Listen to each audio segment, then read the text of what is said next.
Bonjour à toutes et à tous, soyez les bienvenus à la Maison des Arts et Métiers pour assister à la cérémonie de remise du prix Norbert Ségard Jeune Espoir. Merci à toutes et à tous d'être venus. Cette cérémonie vient récompenser les élèves ingénieurs dans leur démarche entrepreneuriale. La Fondation Norbert Ségard ayant pour vocation de détecter les talents d'entrepreneurs technologiques, de les promouvoir et de les soutenir. 4 prix vont être décernés au cours de cette cérémonie, qui cette année encore a un parrain prestigieux en la personne du médecin et explorateur Jean-Louis Etienne, qui va tout de suite nous rejoindre sur scène accompagné du président de la Fondation Norbert Ségard, Jean-Paul Ségard. Merci de leur faire une ovation à tous les deux. Jean-Paul Ségard, Jean-Louis Etienne.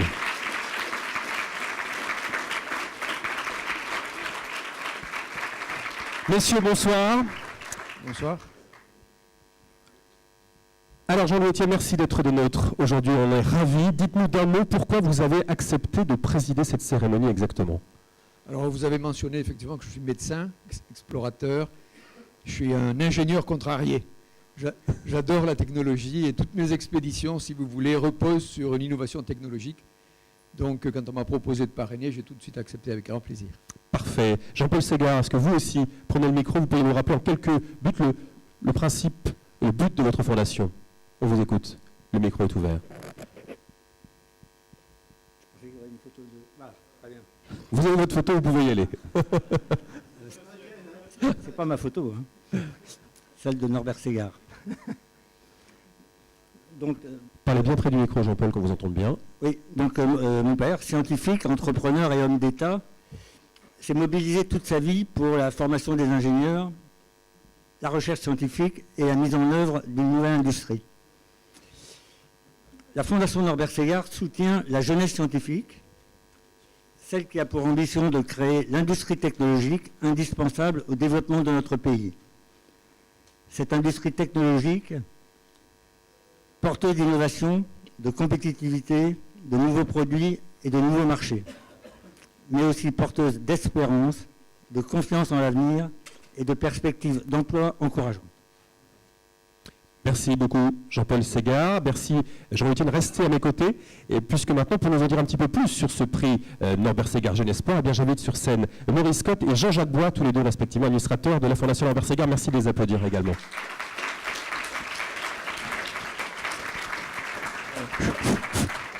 Je sais pas si... Merci de nous avoir rejoints, messieurs. Maurice Scott, quels sont d'abord les objectifs de ce prix Norbert Ségard Jeune Espoir? Alors le prix Norbert Ségard Jeune Espoir a été créé en 2012 et il s'adresse à des élèves ingénieurs qui sont en formation de Master 2. Ce prix a pour objectif d'encourager et de sensibiliser les élèves ingénieurs pendant leur formation à la création d'entreprises technologiques innovantes. Donc ce prix récompense des démarches entrepreneuriales sur des thématiques innovantes pouvant se concrétiser par des applications, soit dans l'industrie, soit dans les services, et qui répondent également, et c'est une caractéristique du prix, à des grands enjeux de société, tels que le développement durable, la transition énergétique, le handicap, la santé, et bien d'autres thèmes qui constituent des grands enjeux pour notre société. Le prix est doté de 4 500 € pour le lauréat, et le jury peut accorder des prix spéciaux en fonction de la qualité des projets. Et cette année, en 2015, le cru est tout à fait exceptionnel. Très beau millésime. Très beau millésime, si on veut parler comme le bourguignon que je suis. Et donc, nous avons eu pratiquement une quarantaine de dossiers provenant de 21 écoles d'ingénieurs.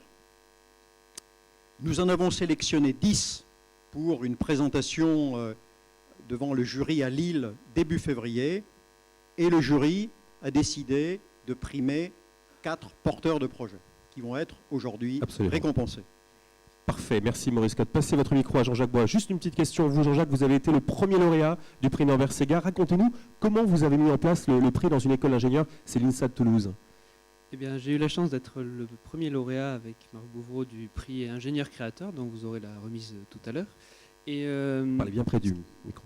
Ce qui nous paraissait important, c'est quand on crée une entreprise, en fait, en général, au démarrage, on est seul et c'est compliqué. Ça, c'est un fait. Par contre, ça devient tout de suite plus faisable lorsqu'on est accompagné.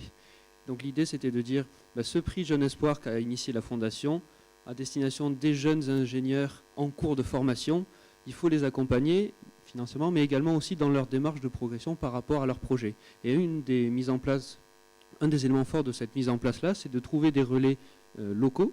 Donc j'ai servi de relais en tant qu'ancien de l'INSA pour mettre en place ça à l'INSA, et j'invite tous ceux qui souhaitent le faire dans leur école à faire pareil. Et qu'est-ce qu'on a fait à l'INSA Toulouse? C'est très simple, on s'est dit, avant de passer devant le jury souverain de la Fondation, c'est toujours bien de s'entraîner un petit peu, d'avoir le droit à l'erreur avant de passer un vrai jury. Donc ce que je fais, c'est que chaque année, je réunis un jury de chefs d'entreprise qui viennent auditer les projets sans jugement aucun, parce que c'est vraiment dans l'objectif de préparer les projets, coacher un petit peu, et faire en sorte que quand ils viennent à la Fondation Norbert-Segard, ils représentent brillamment, en l'occurrence, mon école, donc l'INSA Toulouse. Parfait. Voilà. Eh bien, merci beaucoup Jean-Jacques et Maurice, on peut encore les applaudir, vous pouvez regagner vos places. Restez à mes côtés, Jean-Louis Etienne et Jean-Paul Ségard, puisque maintenant, et puis avant de récompenser le premier finaliste, on va d'abord remercier tous les finalistes ici présents d'avoir participé à cette belle compétition. J'aimerais qu'on les applaudisse chaleureusement. Bravo à tous les finalistes, c'est important.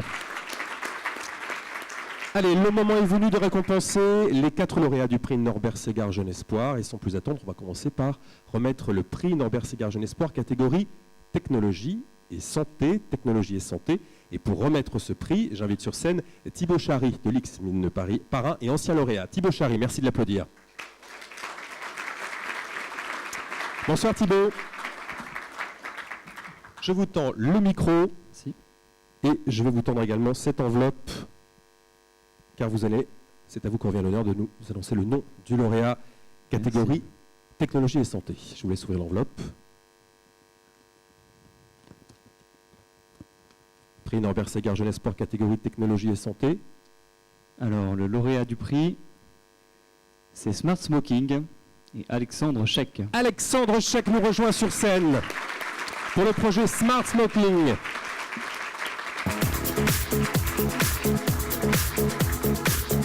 Jean-Louis Etienne vous remet, voilà, les diplômes. Et Jean-Paul, rapprochez-vous du centre de la scène. Voilà. Pendant ce temps-là, on se congratule. Et j'ai 2 petites questions, Alexandre. Voilà, on fera une petite photo également tout à l'heure. Alexandre Chek, ECE Paris, vous avez 60 secondes pour nous dire en quoi consiste votre projet. On va vous tendre le micro qui est ici. Voilà, on vous fait un petit peu travailler. Quelques mots là-dessus. Bonjour à tous. Alors Smart Vape, c'est la première cigarette électronique intelligente qui va vous permettre de diminuer votre consommation en nicotine automatiquement. La cigarette elle est donc connectée au smartphone pour analyser votre consommation et permettre un sevrage progressif et automatique. Parfait. Et j'ai une deuxième question, une deuxième colle à vous poser. Rapprochez bien votre micro du menton. Le secteur de la cigarette électronique, on le sait, est pas mal en forte croissance et on voit fleurir de nombreuses solutions pour l'arrêt de tabac. En quoi votre innovation se distingue des solutions actuelles, on va dire? Vous l'avez dit, oui, on a de plus en plus de cigarettes électroniques qui revendiquent une aide au sevrage.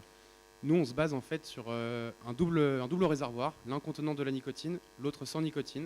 Et on va pouvoir piloter l'évaporation de ces 2 réservoirs pour obtenir donc le mélange nicotinique le plus adapté et proposer un sevrage efficace. C'est ça qui fait la différence avec les autres. Bravo, félicitations encore à vous. Jean-Paul Ségard vous remet votre chèque d'une valeur de 1 500 €. Félicitations à vous. Regroupez-vous pour la photo souvenir. Jean-Paul Ségard, Jean-Louis Etienne, Thibaut Chary, le parrain, et le lauréat Alexandre Chek de l'ECE Paris, qui repart avec un beau chèque, on vous la fera tout au long de votre vie. Alexandre, félicitations encore à vous et des applaudissements pour vous. Vous pouvez gagner votre place. Merci à vous Thibaut. On enchaîne. On va remettre le prix maintenant Norbert Ségard Jeune Espoir, catégorie technologie et handicap. Technologie et handicap. Je vais tout de suite vous donner, messieurs, les éléments. Jean-Paul et Jean-Louis, c'est pour vous. Voilà. Il nous faut un parrain pour remettre ce prix. Et ce parrain, c'est Marc Muller de l'UTC, parrain et ancien lauréat. Merci de l'applaudir. Marc Muller nous rejoint. Bonsoir Marc, merci d'être présent. Prenez le micro puisque c'est à vous qu'on revient le soin de nous annoncer le nom du lauréat. Voici l'enveloppe, catégorie technologie et handicap. On vous écoute. Merci. Suspense, suspense.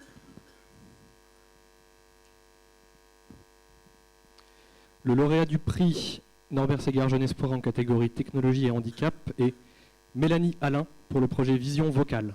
Mélanie Alain, mine de Douai, nous rejoint.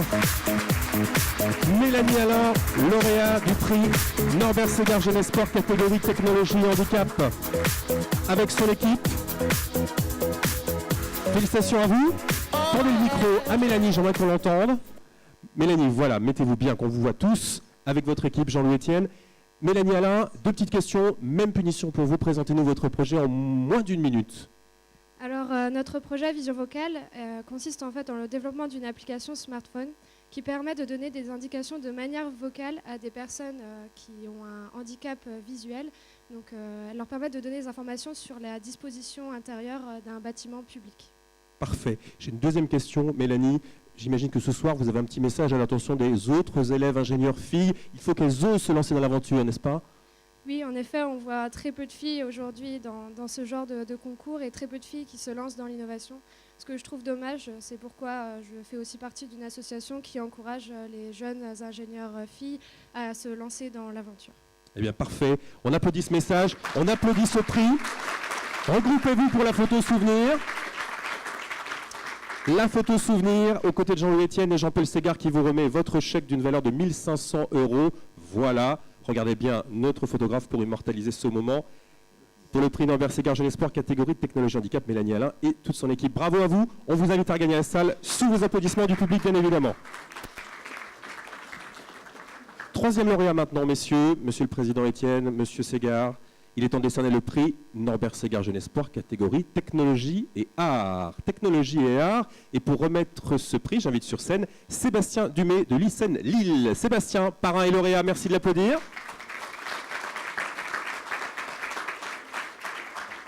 Bonsoir Sébastien, voici l'enveloppe précieuse, voici le chèque pour Jean-Paul et voici pour Jean-Louis. Distribution, attention, on cache bien le nom du lauréat pour l'instant.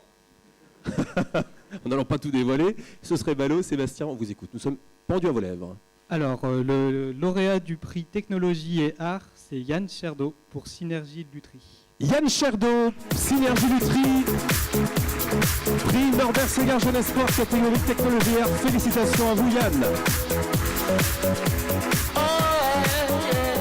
Yann, bravo, vous prenez le micro, on a envie de vous entendre en exclusivité. Petite correction, Synergie Ingénierie Lutry. C'est une précision importante. Yann, présentez-nous brièvement votre projet. Je vais pas vous présenter mon projet, par contre je vais vous raconter la petite histoire du projet, ce sera plus parlant. Parfait. Alors, je suis musicien depuis tout petit. Et quand j'étais petit, je voulais devenir luthier. J'adore le bois, je l'adore encore. Et donc, je me suis retrouvé dans le cursus d'ingénierie et après, j'ai souhaité effectuer un stage de lutherie. Je faisais de la musique à Besançon et un super violoniste m'a indiqué un certain luthier qui s'appelle Hervé Prudent. Je suis entré dans l'atelier d'Hervé Prudent à la recherche d'un stage de lutherie. Je suis ressorti de l'atelier d'Hervé Prudent avec un stage d'ingénierie. Et j'ai commencé à travailler avec ce monsieur. Je souhaitais ce soir remercier toutes les personnes qui ont participé et qui ont aidé de près ou de loin à l'évolution de ce projet. Notamment Bernard Cretin, directeur de l'ENSEM, et Karima Ouchine, responsable de la plateforme partenariale, plateforme sur laquelle je n'aurais pas pu commencer à travailler dans ce projet-là. Notre projet, brièvement, est d'apporter sur le marché notre patrimoine français de la lutherie. Patrimoine qui n'est pas assez valorisé sur ce marché-là. Pour ce faire, nous allons utiliser les produits d'Hervé Prudent, produits qui sont arrivés à maturité après 30 ans d'expérience de lutherie. Et ce sont ces produits que nous allons produire, ces instruments que nous allons produire, développer et apporter sur le marché. Voilà. Je tenais aussi à remercier toutes ces personnes, comme par exemple l'équipe de la Fondation Norbert Ségard, qui nous aide, qui nous propulse dans ce cursus. Merci à eux. J'ai une petite question Yann, on peut vous applaudir évidemment.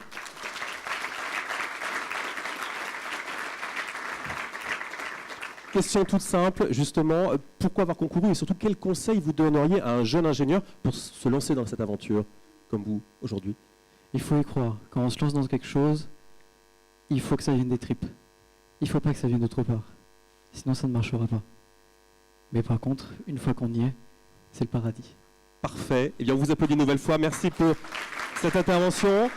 Votre chèque vous est remis par Jean-Paul Ségard, chèque d'une valeur de 1 500 €. Regroupez-vous pour la photo souvenir avec votre beau diplôme. Voilà. Notre photographe est juste devant vous, encadré par Jean-Paul Ségard, Jean-Louis Etienne et Sébastien Dumay de l'ICEN Lille. Voilà, un beau sourire. Regardez bien notre photographe pour immortaliser ce moment sur scène.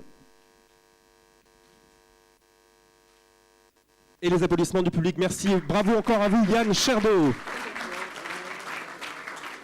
Et merci à Sébastien d'avoir été le parrain. Merci à vous. Quatrième et dernier lauréat, dernière ligne droite donc de cette cérémonie, avec la révélation du grand lauréat du prix Norbert Ségard Jeune Espoir. Hop là. Voici pour vous, Jean-Louis Etienne, voici, et on cache bien tout ça, précieusement. Puisque maintenant c'est à vous d'officier, Jean-Louis Etienne, c'est à vous de nous révéler ce nom. Avez-vous le micro sous la main ou est-ce que Yann est parti avec? Non, il nous a laissé, parfait.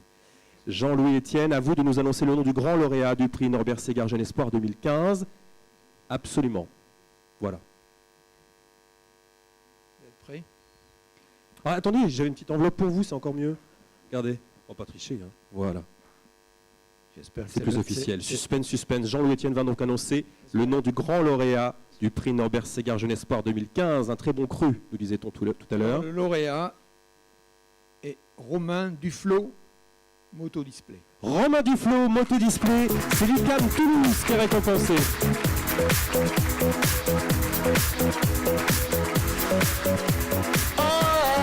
Félicitations à Romain Duflot et toute sa team. Vous avez 1 minute, Romain, pour nous pitcher votre projet. Merci. Alors en fait, l'idée de Motodisplay, c'est de proposer un GPS tête haute pour moto qui allie la sécurité au guidage sans quitter la route des yeux. Voilà, pour faire simple. Pour faire simple, deuxième question, est-ce que vous avez une anecdote sur les coulisses de la mise en place de ce projet? Comment ça a germé? Comment ça a germé? En fait, j'ai passé mon permis moto il y a 2 ans. Tout simplement? Voilà, tout simplement. Et je me suis rendu compte que c'était très compliqué de regarder son guidon et de regarder où on allait sans se planter. Donc je me suis demandé comment est-ce qu'on faisait pour être guidé avec un GPS et de là a germé l'idée. Voilà, c'est ça, c'est sur la visière.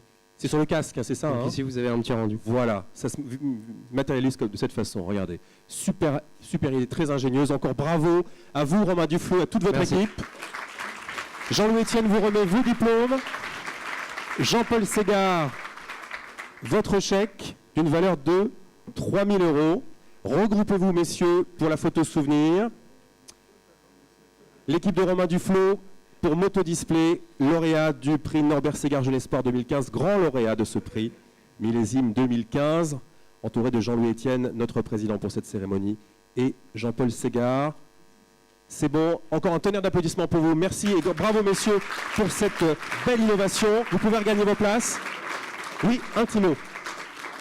Alors, je voudrais aussi remercier avant tout Thomas de Santillon et Quentin Salmon ici présents. Mes 2 associés, il faut savoir que j'ai pas fait ça tout seul, c'est grâce à eux. Et j'aimerais aussi remercier dans la salle Sophie Dussault, ainsi que Séraphin Guéry, qui ont fait ce dont est incapable un ingénieur, faire un beau support de com, des rendus réalistes et un super logo. Donc encore une fois, merci. Bravo, félicitations à vous.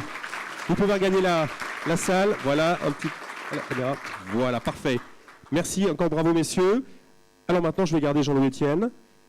Je garde aussi encore un petit peu Jean-Paul Ségard avec nous sur scène. Et on va tout de suite, avant de vous entendre Jean-Louis Etienne, pour nous parler à son tour de votre projet, de son projet. Eh bien, j'invite sur scène Jean-Yves Aubé, administrateur de la Fondation Norbert Ségard, qu'on peut applaudir, et responsable du prix Norbert Ségard Jeune Espoir. Prenez le micro. Voilà, prenez le micro. Alors, monsieur Aubé, bonsoir. Bonsoir. Vous avez succédé à Maurice Cotte à la tête de ce prix Norbert Ségard Jeune Espoir. On vous est proche de Jean-Louis Etienne. Est-ce que justement, vous pourriez nous dire 2 mots sur les liens qui vous unissent? C'est peut-être une anecdote à nous livrer, rien qu'entre nous. Alors, je ne vais pas tout dévoiler, mais notre première rencontre s'est faite très très haut, au-dessus de l'aiguille du Midi, au refuge des Cosmiques, en 91. Et Jean-Louis revenait de son périple en solitaire au pôle Nord. Et il m'a posé beaucoup de questions, parce que j'étais à ce moment-là ingénieur en isolation. Il m'a posé des questions, pourquoi est-ce qu'il y avait de la glace dans son sac de couchage? Et on a passé une bonne soirée à discuter de ça, et tous nos liens qui ont continué par la suite. Et alors j'ai suivi avec intérêt toutes ces expéditions, hein, du pôle Nord jusqu'à la dernière au pôle Nord, avec son ballon Rosière, en passant par son périple dans l'Antarctique, avec son bateau aussi Antarctica. Tout le monde connaît ses exploits. Et quand on m'a demandé quel parrain je voulais choisir pour cette cérémonie, moi, je n'ai pas hésité une seconde. Parce que Jean-Louis Etienne, pour moi, incarne toutes les qualités qu'on attend d'un jeune ingénieur, créateur d'entreprise technologique. Il a un support, scientifique sérieux, une base technologique sérieuse. Il a une imagination, alors je peux vous assurer, débordante, mais créatrice. Il y a toujours une idée, Jean-Louis. Il a un art de la communication, il a un art de la pédagogie. Et ça, je crois que c'est important de connaître de cela. Et en plus, il a le souci de faire partager aux plus jeunes, et de façon la plus simple possible, sa passion. Alors, toutes ces qualités-là, pour moi, s'imposaient, pour lui comme parrain. Et donc, vous allez voir, maintenant, il va vous présenter sa prochaine expédition. Et je crois qu'il va nous faire rêver encore une fois. Merci. Absolument. Merci Jean-Yves Aubé. Merci Jean-Paul Ségard. Vous pouvez gagner votre place, messieurs. Et oui, Jean-Louis Etienne, c'est à vous de jouer maintenant. Absolument. Vous allez nous présenter les grandes lignes de ce nouveau projet. Si je suis bien renseigné, ça s'appelle Polarpod. Et c'est en lien avec une nouvelle expédition en Antarctique avec un bateau révolutionnaire, paraît-il. Est-ce que je suis bien renseigné? Tout à fait. Je mets là. Oui, allez, si vous voulez. Oui, il y a un point de détail. Juste avant de faire médecine, j'ai passé un CAP de tourneur-fraiseur. Donc je suis tourneur-fraiseur. Ça, c'est ma première formation. Je n'avais pas les notes qu'il fallait pour entrer en 6e. Et donc après le certificat d'études, j'ai fait le collège technique. Et puis donc j'ai passé un CAP d'ajusteur. Et après, bien sûr, j'ai fait médecine, naturellement. Et surtout, après, je suis devenu interne en chirurgie. Et dans un domaine qui me passionnait, qui était l'orthopédie, j'ai retrouvé en orthopédie les mêmes outils qu'un ajustage, où on fait des gorges, des vis. Et donc, si vous avez affaire à un orthopédiste, prenez un bon bricoleur, parce que c'est important, effectivement, dans cette spécialité-là. Et après, je suis devenu donc médecin d'expédition. Et ensuite, je suis devenu entrepreneur d'expédition avec toutes les constructions qu'a évoquées Jean-Yves. Et alors, la prochaine, ça s'appelle Polarpod. Si vous voulez mettre la première image pour vous montrer où les choses se passent. Donc, vous voyez, au cœur de la photo, vous avez l'Antarctique, la tache noire, c'est une grosse tache. C'est 28 fois grand comme la France. Un puzzle comme ça, bien serré, c'est 28 France. Et vous recouvrez le tout de 2500 mètres d'épaisseur moyenne de glace. 2,5 km de glace sur 28 France. Vous avez la taille du glaçon en Antarctique, c'est au moins 80% de la réserve d'eau douce de la planète qui est gelée en Antarctique. Donc tout le tour, vous voyez les points géographiques. Ici, vous avez le Cap Horn, dans l'Amérique du Sud, le Cap Horn, tout à fait là-haut, l'Afrique du Sud. Ici, c'est l'Australie, la Tasmanie, la Nouvelle-Zélande. Et tout autour, ces spaghettis de couleur que vous voyez, c'est le courant circumpolaire antarctique. Il y a un courant qui fait le tour en permanence. C'est un océan qui fait le tour du monde. Dans notre hémisphère, les océans sont cloisonnés par les continents. Au sud, à l'extrême sud, vous avez un seul océan qui s'appelle l'océan austral, qui est animé par un courant qu'on appelle le courant circumpolaire antarctique et qui fait le tour depuis des millénaires. Il est poussé par un vent d'ouest permanent. Il y a en moyenne 5 dépressions qui tournent autour de l'Antarctique et qui entraînent ces vents depuis des millénaires, que les marins appellent, selon les latitudes, 40e hurlant, ou je ne sais plus, et 50e, on va dire, rugissant. Bon, c'est venté. Donc vous avez compris, c'est une zone qui est très ventée et qui remue beaucoup de mer avec une houle qui est conséquente et qui tourne autour de la Terre depuis très longtemps. Et donc cet océan a un rôle important sur le climat de la Terre. C'est une source c'est un puits de carbone, parce que le carbone se dissout beaucoup plus facilement dans les eaux froides que dans les eaux chaudes et dans l'équilibre climatique, donc il joue un rôle important de par sa capacité à absorber le gaz carbonique. Et deuxièmement, parce que c'est un moteur, c'est une courroie de transmission dans les 3 bassins océaniques, et donc c'est un moteur de la circulation océanique mondiale. Donc c'est un océan qui joue un rôle important dans l'équilibre climatique, et toutes les communications sur cet océan se terminent par la même phrase: on a besoin de mesures in situ. On a besoin de l'homme sur place pour faire certaines mesures. Parce que bien sûr, aujourd'hui, les grands observateurs de la Terre, ce sont les satellites qui tournent en orbite polaire à 800 km à peu près au-dessus de la Terre, donc balayent en permanence la Terre, analysent énormément de choses, mais on a toujours besoin de mesures in situ, de la validation de la mesure qui est faite par la satellite. On a besoin au sol de valider cette mesure. Et dans ce secteur, il n'y a personne. Donc ça, c'est un des éléments, si vous voulez, qui fait qu'on a besoin d'une présence humaine dans ce secteur. Et donc, l'homme de science aujourd'hui est devenu trop cher en mer pour des longues missions. Les budgets de recherche descendent et le coût d'exploitation des navires monte. Donc ces deux courbes ne vont pas se rejoindre. Et donc l'idée, la problématique, c'était quel type de bateau on pourrait trouver, on pourrait inventer, qui permettent à une petite communauté de scientifiques de séjourner sur cet océan dans des bonnes conditions de confort, de sécurité et d'autonomie, parce qu'effectivement c'est loin de tout. Et donc j'ai dessiné pas mal de choses que j'ai fait valider et invalider par un bureau d'études qui s'appelle Ship Studio, Ship ST, qui est à Lorient. Et donc il m'a dit ça ne va pas tenir. Bon, il m'a dit il faudrait que tu ailles aux États-Unis, à San Diego, il y a un bateau qui s'appelle le Flip, qui pourrait effectivement nous donner une idée. Parce qu'en fait, le principe, c'est d'échapper à la zone de conflit. La zone de conflit, c'est bien sûr la surface, là où le vent et la mer se rencontrent, donc, et la mer soulève des vagues importantes poussées par le vent. Et les bateaux tous les bateaux sont posés sur cette zone de conflit. Et donc, inévitablement, ils sont ballottés par la mer. Et le travail océanographique se fait en général sur des stations, c'est-à-dire on arrête le navire, et donc vous imaginez donc ce navire. Mais ce n'est pas parce que ça bouge, parce que les marins, qu'ils soient scientifiques, océanographes, sont habitués à ce genre de mer, ce n'est pas la question.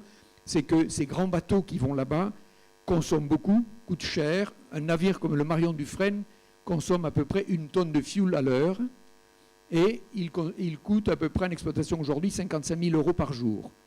Donc rien que pour aller là-bas, c'est extrêmement coûteux, et donc on ne peut pas imaginer des missions de longue durée dans ce coin. Donc il faut échapper à la zone de conflit et être autonome. Alors donc si vous voulez échapper à cette zone de conflit, il faut aller chercher la stabilité dessous, profonde, pas se poser dessus, mais effectivement avoir un ancrage, on va dire, beaucoup plus profond qui permet effectivement d'échapper à cette secousse de surface. Et donc, il m'a dit, tu devrais aller voir le Flip américain. Donc, je suis allé aux États-Unis pour voir le Flip. À vous. Faites-moi flipper ça. Sans son, tout à fait. Donc, ça se passe au Scripps, qui est le centre océanographique de la côte ouest, qui est à San Diego. Et ce bateau que vous allez voir, voilà, c'est une étrave, on ne voit pas très bien une étrave, avec un long tube à l'arrière. Le long tube fait 90 mètres. Et donc, il le tire à l'horizontale, il est tracté. Et quand ils arrivent sur la zone d'étude, ils basculent. Donc, ils ballastent, ils ouvrent des ballasts, et petit à petit, il va basculer et se mettre en position de travail, c'est-à-dire en position verticale. Ça dure 20 minutes. Il ne va pas couler, hein. Il va s'arrêter au bon moment. C'est ça qui est compliqué. Et donc, ce bateau a été construit par la Navy aux États-Unis c'est un navire espion, pour écouter les sous-marins dans le Pacifique pendant la guerre froide. Parce que vous comprenez, à 80 mètres sous l'eau, on est loin du bruit de surface, et donc il était bardé d'hydrophones et écoutait les sous-marins pendant la guerre froide. Et donc on le mettait au milieu du Pacifique, et soit ancré, soit en dérive, et il a donc étudié les sous-marins. Et à la fin de ce travail, donc ils l'ont confié au Scripps, le centre océanographique de la côte ouest, et les scientifiques ont mis ces passerelles jaunes qu'ils déploient une fois que le navire est en situation verticale, et ils instrumentent le navire. Et ils se sont rendus compte que c'était un navire intéressant pour les échanges atmosphère-océan, ce que j'ai évoqué, parce qu'effectivement, il est très stable, même dans la grosse mer, et il n'impacte pas ni la mer ni l'air.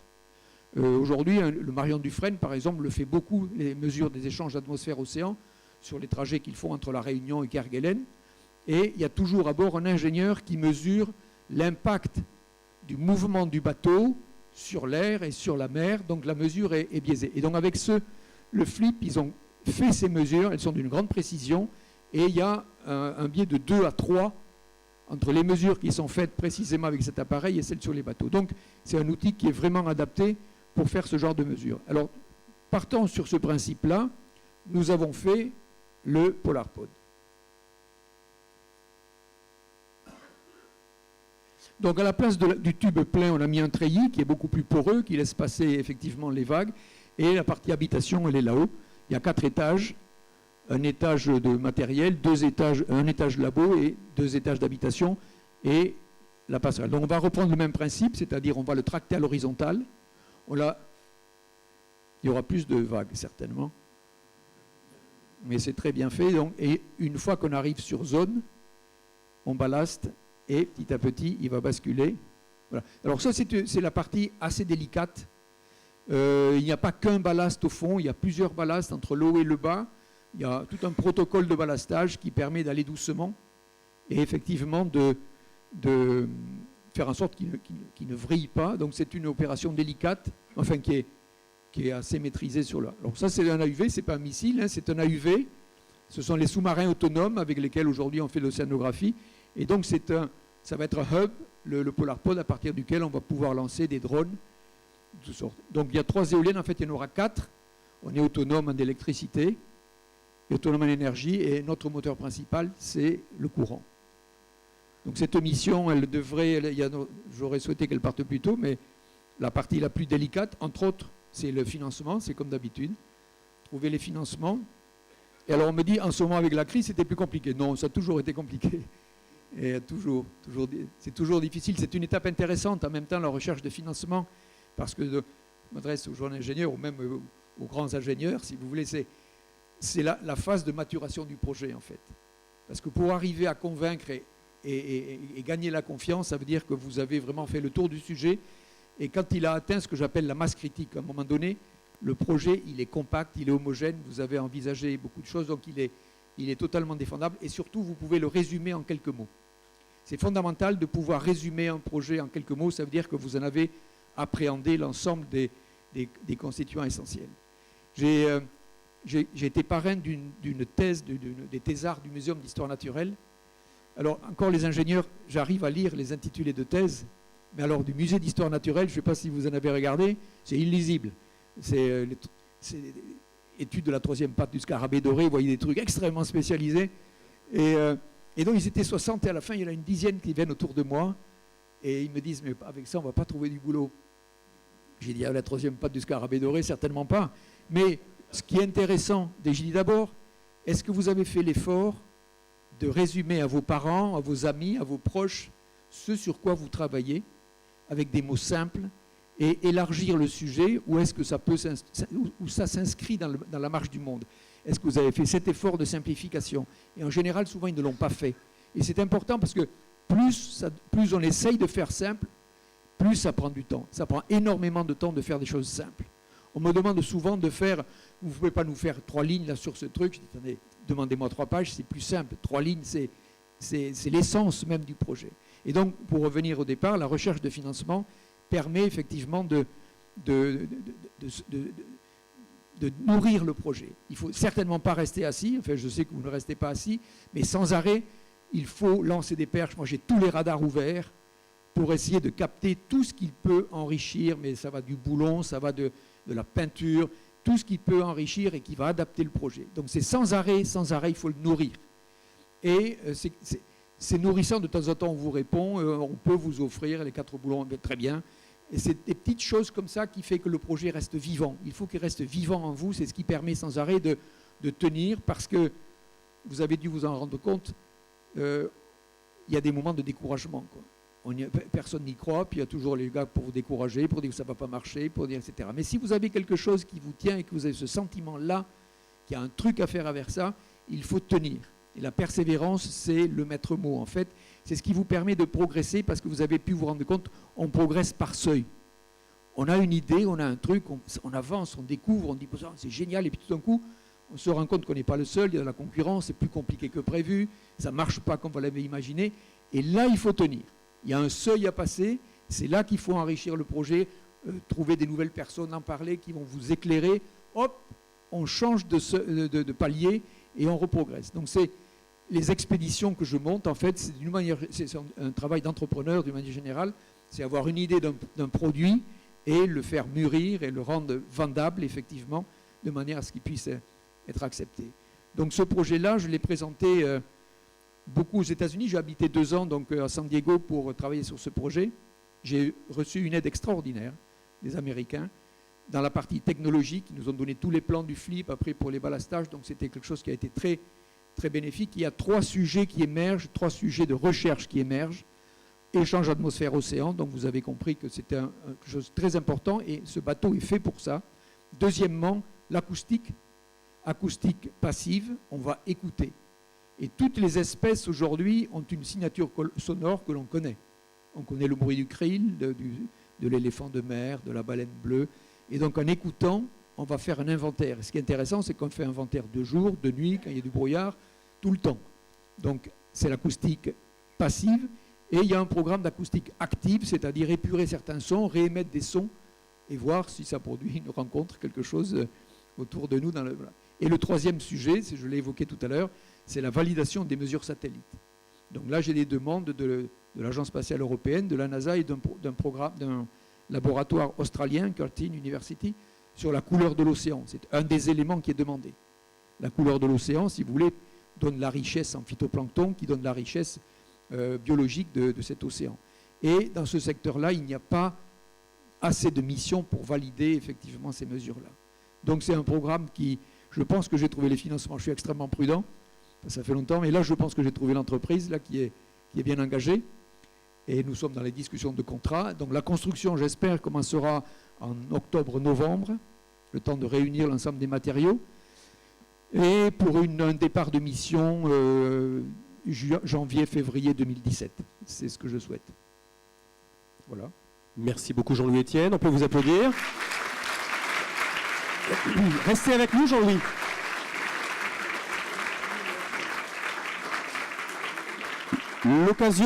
L'occasion est trop belle de vous avoir parmi nous en tant que président de cette cérémonie pour ne pas échanger et lancer la discussion avec notre public. Je vais demander à Jean-Yves Aubé peut-être de m'aider dans cette tâche et de prendre le micro et de le tendre peut-être à la salle si évidemment des élèves ingénieurs, des ingénieurs eux-mêmes, n'importe qui dans le public a envie d'interroger Jean-Louis Etienne. C'est pas tous les jours qu'on a sous la main. On a 15 minutes chrono. Attention, j'ai une pendule dans le ventre.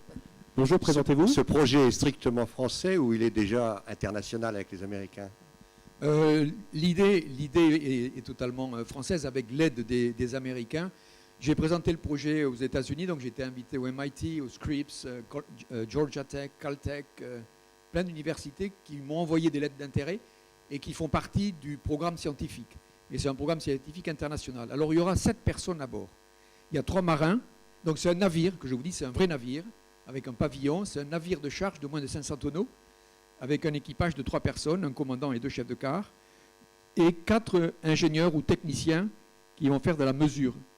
C'est-à-dire les scientifiques sont à terre et commandent de la mesure. On est une plateforme d'acquisition de données, en fait, et c'est le mariage qu'il faudra faire entre les différents laboratoires, donc français, américains, il y a des Sud-Africains, Australiens, Norvégiens, donc il y a demande internationale.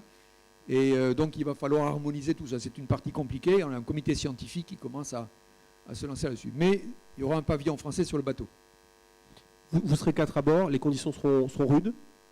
Alors non, c'est beaucoup plus confortable qu'un bateau. Enfin, je vous en parlerai davantage quand on sera à bord, mais sur l'ordinateur, ça a l'air bon. Et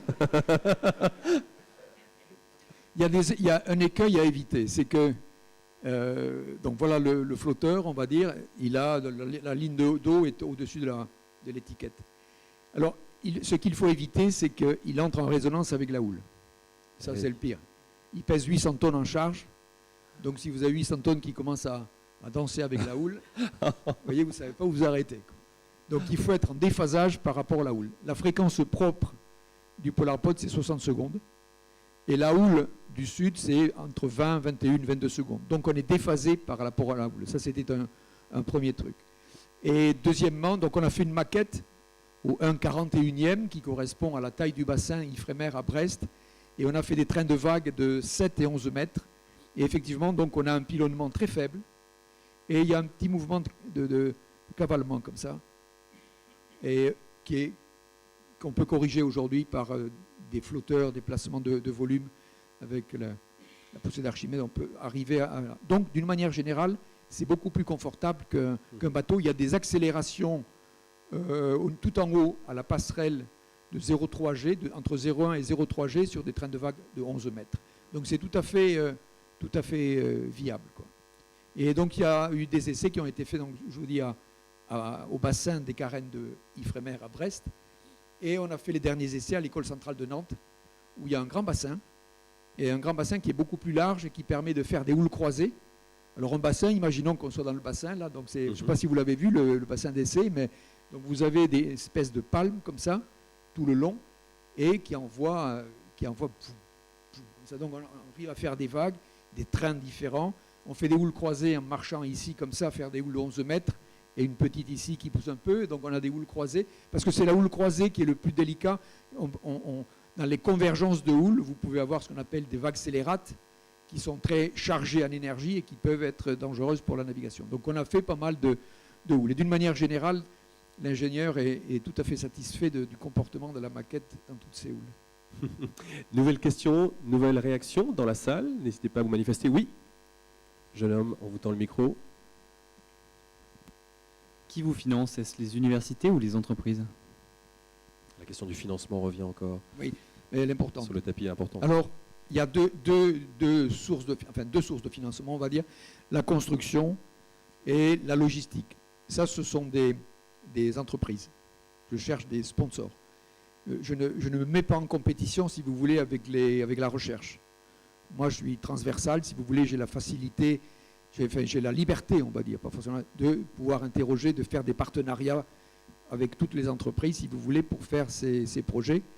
Donc, la majorité du budget, surtout de la construction est estimée, je l'ai estimée, enfin, je l'ai fait estimer à plusieurs chantiers, elle est à peu près à 6 millions d'euros, la construction.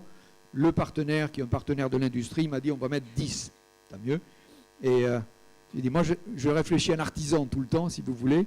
Un industriel, il prend une marge importante, donc il faut 10 millions à peu près pour la construction, les essais, un équipement parfait. Et ensuite, c'est un budget de 2 millions par an pendant 3 ans pour le fonctionnement. Le fonctionnement, c'est la base à terre, c'est la logistique. Tous les 2 mois, il y aura un changement, une relève d'équipage. Et la partie science finance un petit peu de la logistique. Sur tous les budgets océanographiques de recherche, sur la fiche de budget, il y a une part pour le bateau.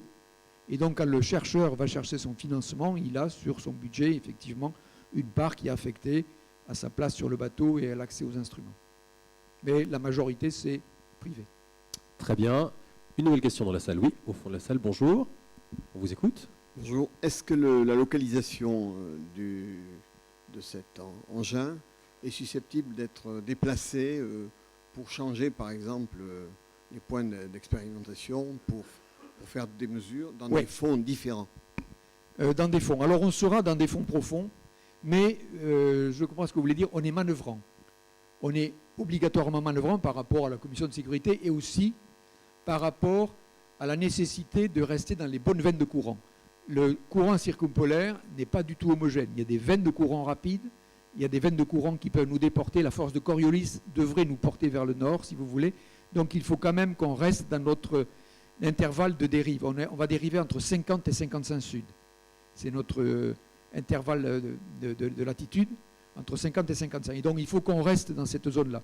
Alors il y a une simulation qui a été faite par Météo France de Toulouse, là, par le centre de recherche Météo France Marine de Toulouse, avec Mercator Océan. Mercator, c'est un GIE qui comprend effectivement le CNES, Météo, Ifremer, etc. Et ils travaillent sur les états de mer et ils vont nous aider à choisir les bons courants. Alors comment on se déplace? On a à 10 mètres sous l'eau une sorte de propulseur d'étrave, une tuyère qui nous permet de faire du travers, gauche-droite. Elle est alimentée par un groupe d'électrogène de 200 kW qui est tout à fait en haut. Et c'est la seule chose qui est montée sur cardan. Parce qu'il faut qu'il puisse marcher, si vous voulez, à l'horizontale et à la verticale. Donc c'est la seule pièce qui va tourner. Sur le flip, vous avez vu, il y a des gens à bord, quand ils tournent, et tout bascule sur le flip américain. Tout, les bannettes, les toilettes, les douches, la cuisine, tout est monté sur cardan. Et quand ils tournent, tout tourne. Donc nous, rien ne tourne à l'horizontale. Si vous voulez, il n'y aura personne à l'horizontale, sauf au moment de basculer pour avoir une certaine maîtrise des vannes s'il y avait un souci. Et donc, ce groupe électrogène de 200 kW est affecté à cette tuyère qui nous permet de faire du travers. Et on a sur les deux passerelles la possibilité de mettre des voiles qui vont nous permettre de gagner en vitesse. Donc, on peut gagner en vitesse et en latéralité. Tout ça, bien sûr, on gagne 0,3, 0,4 nœuds. Vous voyez, c'est extrêmement lent. Mais disons que les obstacles qui sont les icebergs tabulaires, par exemple, on peut se rendre compte qu'on a une route de convergence, mais ça prend plusieurs jours parce qu'effectivement, c'est lent. Donc, on a un radar à bord. Et si on voit qu'on doit à un moment donné changer de route, on peut être manœuvrant légèrement. Ouais. Allez, on prend encore 2 questions, au fond peut-être, et ensuite peut-être au milieu, voilà. On vous écoute, bonjour. La durée de l'expérimentation, c'est 3 ans ou plus? La simulation qui est faite là par Météo France et Mercator, c'est entre 2 ans et demi et 3 ans, à condition d'exploiter un petit peu le vent. Mais sans rien faire, on a quand même un fardage important, on a une prise au vent naturelle qui est assez forte, et ça devrait durer entre 2 ans et demi et 3 ans. Le tour complet de l'Antarctique, avec un départ de l'Afrique du Sud. Très bien. Une autre question, oui, au centre, à nouveau monsieur. Attendez, prenez le micro, monsieur, qu'on vous entende bien. Est-ce que vous avez eu des contacts avec la délégation générale de l'armement qui s'intéresse toujours au problème de propagation grand fond d'ondes acoustiques, toute fréquence? Je n'ai pas eu de contact, mais je sais qu'ils s'y intéressent. Ils s'intéressent à nous en sous-cutané. Donc, si vous avez un contact, je suis preneur. En sous-cutané, j'aime beaucoup l'expression. En sous-marin. C'est une réponse de médecin, sous-cutané. Oui, jeune homme en rouge peut-être. Non, mais voilà. je sais qu'ils sont intéressés par l'acoustique, mais je n'ai pas de contact. Oui, on vous écoute. Quel est le principal risque de l'expédition en fait? Les risques Quel est le risque de l'expédition? Comment vous l'évaluez en fait? Oh, le risque. Et à partir du moment où c'est un bateau, on va dire, vous voyez, donc on a des risques de collision, pas vraiment. Il y a un risque c'est la montée d'un sous-marin dessous. Vous voyez, donc j'en ai parlé à des sous-mariniers, j'ai fait une conférence à Brest et il y avait des sous-mariniers qui étaient là. Intéressant, je disais que le flip américain a été utilisé pendant la guerre froide pour écouter les sous-marins. Et je dis, à la fin de la guerre froide, ils se sont arrêtés. Il m'a dit non, ils se sont arrêtés avant parce que ça fait un moment qu'on n'entend plus les sous-marins. Donc ce n'est pas comme ça qu'on peut entendre les sous-marins. Et donc quand le flip américain sort, la Navy donne toujours sa position parce que dans le secteur où il va, il y a peut-être un sous-marin qui pourrait refaire surface à ce moment-là. Et donc ils m'ont dit qu'ils suivraient notre position et ils donneraient notre position à l'ensemble des flottes sous-marines de la planète. Pour pas qu'ils se cognent la tête sur nous. Dans les risques, ils sont ceux d'un bateau, mais on est équipé, on a tout ce qu'il faut, si vous voulez, en radeau de survie et autres. Une nouvelle question au fond de la salle. Il nous reste encore une poignée de minutes.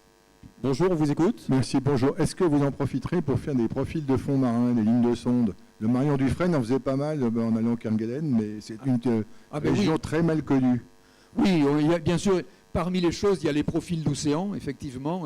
On n'a pas les gros treuils océanographiques d'un navire comme le Marion Dufresne avec des conducteurs multifaisceaux qui sont très lourds, très gros. On fait aujourd'hui avec des sondes autonomes et vous descendez avec un fil de Kevlar jusqu'à 5000 mètres si vous voulez. Vous faites un profil d'océan sur des, on appelle ça des CTD qui sont autonomes et qui prennent le profil d'océan. Il y a des études sur les aérosols. Je vous ai donné les grands thèmes, mais il y a de l'acoustique active, il y a aussi une acoustique active et il y a un travail qui va être fait sur la génétique du plancton, donc on va prendre beaucoup d'échantillons.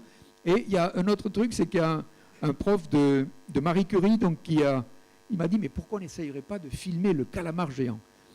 Et il y a une seule image qui existe du calamar vivant, c'est un Japonais qui l'a fait. Et donc on a un projet sur une fibre optique de mettre à intervalles réguliers des LED, petite lumière, avec une petite caméra, micro-caméra, dont l'image remonte à la passerelle, donc sur une épaisseur de flotte. Et si jamais il y en a un qui se présente, on appuie sur le bouton pour enregistrer. Et alors, donc il a dit le calamar géant, donc j'ai reçu un bouquin d'un copain à qui je parlais, qui m'a acheté un livre sur le calamar géant. Il n'y a pas de calamar géant autour de l'Antarctique, mais il y a un calamar propre autour de l'Antarctique qui s'appelle le calamar colossal. Donc on va essayer de capter le calamar colossal. Il y a plein de choses comme ça qui sont très drôles. Une ultime question peut-être? Oui, madame, on vous écoute. Après les 6 ans d'expérimentation de tour de l'Antarctique, qu'est-ce que vous allez faire de votre navire? Alors le navire, il est démontable éventuellement, mais je pense que s'il a fait ses preuves, il les a fait avant la fin si vous voulez, il est amené éventuellement à rester un observatoire autour de l'Antarctique. C'est une région qui est assez peu étudiée, donc c'est un outil qui est adapté. Il n'est pas dit non plus qu'en remontant, on prenne le courant de Humboldt. Le courant de Humboldt, c'est le courant qui remonte sur la côte sud-ouest de l'Amérique du Sud. C'est ce fameux courant qui est interrompu quand il y a des phénomènes El Niño. Donc c'est une zone très très étudiée aujourd'hui et de continuer. On peut, si vous voulez, comme ça, se balader d'un courant à l'autre. Parce que quand je l'ai présenté à la NOAA, c'est aux États-Unis, ceux qui s'occupent National Oceanographic Atmospheric Administration. J'ai vu le directeur des Fisheries, il m'a dit, moi j'en veux 7. Il m'a dit, moi j'ai des spots où j'ai besoin, et vous avez compris que le coût d'exploitation, le coût de construction et le coût d'exploitation est rien, entre guillemets, par rapport à celle d'un gros navire. Et c'est là que l'avenir du PolarPod, et oui, il y a donc un avenir. Je n'ai pas réussi, si vous voulez, à faire entrer dans un business plan la construction de plusieurs, parce que je n'ai pas encore de clients. Les clients potentiels disent, montrez-moi ce que c'est d'abord, et on verra après. Mais je suis sûr qu'il y aura d'autres répliques, parce que en termes de coût de construction et d'exploitation, c'est bien. Et d'autant que c'est adapté à ce qui seront les futurs hubs en mer. C'est-à-dire à partir duquel on va lancer, les petits trucs jaunes que vous avez vus, on lance des sous-marins, des gliders, des drones. Donc c'est un site à partir duquel vous pouvez faire de l'océanographie très élargie par rapport à votre pod. Et donc il revient, vous prenez les datas, les données, vous rechargez les batteries, vous mettez le programme que vous voulez et il repart. Donc c'est un hub qui va se développer à un coût de construction et d'exploitation qui est faible par rapport au bateau. Très bien, eh bien ce sera le mot de conclusion. Vos applaudissements pour Jean-Louis Etienne. Merci infiniment Jean-Louis Etienne.